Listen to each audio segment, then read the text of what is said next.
Hi guys, I'd like to welcome you guys back to my channel, and I'm finally here to talk about phase 1 of the Advocare 180 program. Now, I'm going to list all the videos that I have about Advocare 180 down below, including the first video where I break down what is all included in phase 1 and also the introduction to what is in phase 2. But this video, I really don't know how it's going to work because I tested out, whether or not I could do like a diary series, and I kind of fell off at the end, which I'll get to later, but I like the idea of what I was trying to do. So I'm actually going to try to keep doing that and record a little bit this week. I'm going to try to include photos. Honestly, guys, if I don't feel comfortable inserting these photos, then they will not be up while I'm talking, and that's just how it is. But so let's just talk about the Advocare system as itself. I have already always been using Spark, and what was the 2 flavors that I got were the Mandarin Orange and Fruit Punch. I'd never tried Mandarin Orange, but I really, really liked it. I still personally feel like Spark is their best product. I feel more alert. It kind of really does kind of help me like focus. It's also a pre-workout for me, as I'm not a person that really takes in a lot of caffeine, which I know I need to like intake a little bit of caffeine for my metabolism. So this is kind of killing 2 birds with 1 stone. Let's see, the first phase, we'll just do the first phase was difficult for me in the sense that I remember the first time that I did this, the first time that I did the cleanse of Advocare, I had been eating terribly. So the cleanse was like a real cleanse. Like I felt like I was on the toilet way too much. And also Mother Nature's curse was attacking me the same week that I was doing the cleanse. So it was like a double whammy of crazy happening. And so I felt like my body felt a difference after the cleanse. However, I had already been eating pretty healthy as it was. I'd already like cleansed myself prior to even knowing that Advocare 180 existed. So when the cleanse part was over, I didn't really feel like I could sit here and say like it made such a ton of difference because my stomach was already very well regular. I will say that I'm glad that I didn't have to take that fiber drink anymore, because even the unflavored fiber drink had like a taste to it, but it was tolerable because I just put Crystal Light in it. I've gone back to Crystal Light because of Advocare. I stayed really, really well with the gallon of water thing. The only problems that I've been having, that I had in phase 1, was that if I wasn't at work, or if I was at work, it was hard for me to remember to eat because for some reason, I've kind of lost my appetite. I don't know if that is a good thing or a bad thing, but essentially I've been forcing myself to eat. Like I am usually hungry for maybe 1 meal, and then I'm just like not hungry throughout the rest of the day. So I have to, like for breakfast, I'm usually always hungry. Then around snack time, I'll force myself to eat a snack. And then if I eat lunch, I'm good. Like I actually don't feel like eating dinner. It's not even like I'm trying to keep myself from doing anything type situation. I'm just genuinely not hungry. So that's also falling into phase 2 as well. So I'm trying to, I came up with a meal plan for this week where I'm going to eat most of my needs, breakfast and lunch. That way, if I fall off on dinner, I could just eat some cucumbers or something, and I'll be mentally okay with the fact that I only ate cucumbers for dinner. I'm still trying to figure out what's going on. I feel like my metabolism has not increased or decreased. It hasn't really done anything because, like I said, I feel like I've lost my appetite. Phase 2 introduced the plant-based protein that, if you guys saw my video, I was already dreading on how it would taste because the regular Advocare protein is probably the grossest thing I've ever had in my life that I could force myself to take. Now, the plant-based protein, unlike the regular, I did not get the gas that I got from the first Advocare situation. Like the plant-based protein was just, it didn't taste, I didn't feel like it was like, oh my gosh, I can totally taste the difference in this protein. It's plant-based. No, I didn't feel that kind of way at all. Not to mention the flavor that I got was chocolate chip cookie dough, but it tasted like I was drinking creamy peanut butter, and like even though I would shake it and like I could see the chocolate chip chunks in it, I never actually tasted it. And also, the only way that I could down this Advocare, because even though it wasn't as bad as the other one, it was still gross. My water had to be super, super cold. So I ended up having to pack a tumbler of water. Like I would put my gallon of water in the fridge the night before, wake up that morning, fill up the tumbler with about 20 ounces of that super cold water, put it in my lunchbox with a ice box thing right next to it, so that my water stayed ice cold while I was at the gym that morning. So by the time I got to work and opened it to prepare my milkshake, I'm going to call it a milkshake, my protein shake, it was tolerable, because anything below freezing cold water, it was gaggable. I can't finish it. It just feels frothy and thick. And I tried adding in more water because I think the recommended directions is 9 ounces. I had actually put 10 ounces, which would blend it out a little better so that you could drink it better. However, you had to drink 10 ounces of this nasty crap. So it just really was just like, ugh, so gross. And I unfortunately had 2 more boxes of that for phase 2. And I didn't want to try the salted caramel one just because I felt like if the chocolate chip cookie dough one tasted like peanut butter, God knows what the salted caramel one would taste like. And I just could not take that risk. So for the sake of Advocare 180, I am going to continue with the milkshake. I also was carrying extra fruit with me because in the mornings, because I work out in the mornings, I felt like my body was craving more, because I would work out at 4 a.m. and then I would eat breakfast, like my first meal. I would eat my first meal at 6.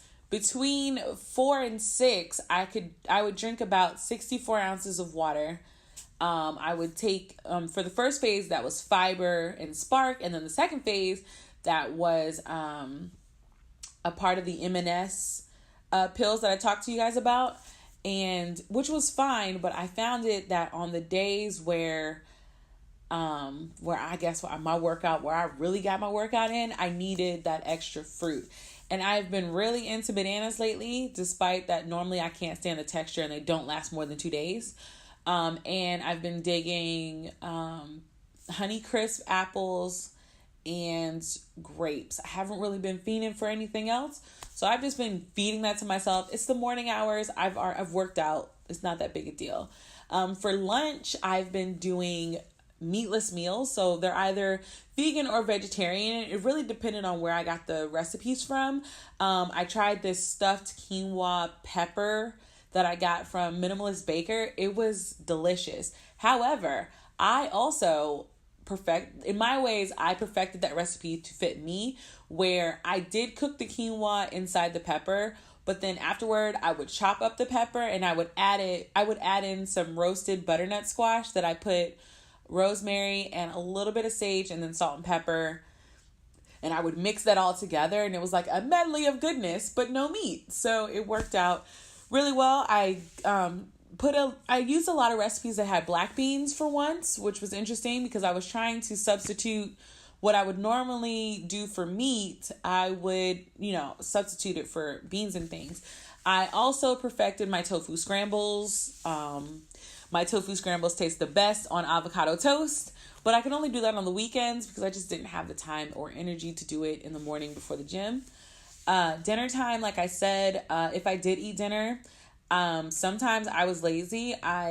Even one week I bought those Tyson frozen chicken things, and I put them in the oven, and I would get 4 ounces of it, and then I would chop up a cucumber and eat it. And that's all I ate for the night, and I wasn't hungry. I mean, it was a struggle bus to eat dinner, and in fact, it still is a struggle bus, but like right now, my thing is still, like I made a spaghetti squash casserole that, because I did not add Parmesan cheese in it, they said that it was vegetarian. It was bomb. I don't know how many calories that was. My thought process in my head is I made the bolognese myself, so I cut out all of the extra sugar and things that would have been in the sauce anyway. So I felt like it was okay to just keep binging that. Like, even right now, as far as me making a meal plan, I'm thinking about making that dish again. I ate that dish last week and the week before that, and I still kind of want that dish again. So I am still tracking my fitness in my bullet journal. I'm going to be actually making a video about that because I need to draw out my layout for this week. So hopefully that video is coming soon. What did I say? Did I lose 10 pounds? Yeah. The first phase, I think I lost around 10 pounds. I don't specifically remember. The paper that I wrote it down on is somewhere around here. I forgot to bring it down here. But the thing that I noticed the most about my consistency is that I am heavily emotionally regulated, in the sense that even if because I like working out, so my body is used to just popping up and getting ready to go. I lay out my clothes at night. It's very routine. It's very, the working out part has never been difficult for me. Even with my knees, and I'll talk about that in a second. The part that has really been the biggest struggle for me is my mental. Because even with the food lately, it's not been that bad. It's just the mental to want to keep doing this is the part that is hard for me. And really, it's sometimes I look in the mirror and I'm completely disgusted. And other times I look in the mirror and I'm like, ooh, girl, I see a little snatch happening. It's like I'm so bipolar with my emotions for how I feel about my body that sometimes that idea itself completely discourages me from wanting to continue. I'm like, maybe this is just the way that God made me. Maybe it's such a struggle bus to lose weight because this is just where I'm supposed to look like. And then other days I'm like, I just want to be skinny. Like, I'm tired of wearing plus size pants. It's a struggle. So I'm working on that with myself, just really trying to accept the fact that I cannot change how I feel, but I cannot let how I feel change my actions, if that makes sense. I can always control what I do, but how I feel sometimes, it just happens, and it's okay to happen. It'll be all right.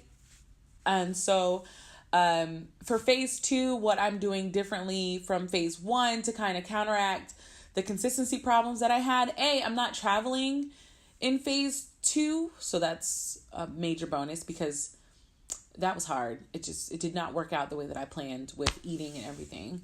Another thing is, I am planning out everything. Like, I went back and got Ziploc bags.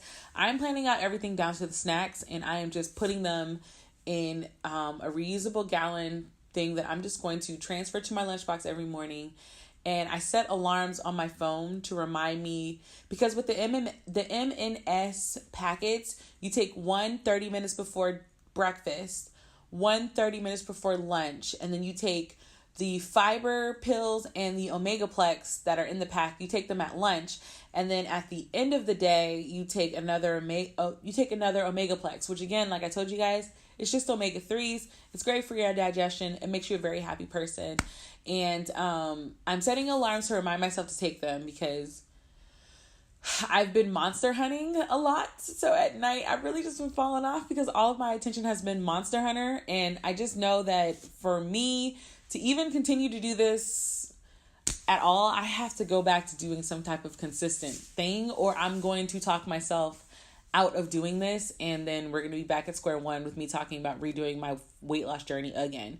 Also, I'm going to Morocco in September. I will link the One Travel Club down below if you guys want to check it out. And I don't know why, but once I saw on the schedule that we're going to Marrakesh and then we're doing like a desert glamping type situation, in my head, I knew that I needed to be skinny enough to do an awesome yoga pose in the desert at night. Like, I want to be that IG chick. So I need to do it because I kind of want to do it in like a matching Nike outfit or something. Like something really extra that only IG hoes do. But like, I want to be on that level. Just not the hoe, but like the IG part. So yeah, that is my phase 1 thing. I will try to do a better job of logging certain days for phase 2, and hopefully this video will get better. I apologize for it being so long, but thanks for watching. Until the next time, guys. Bye.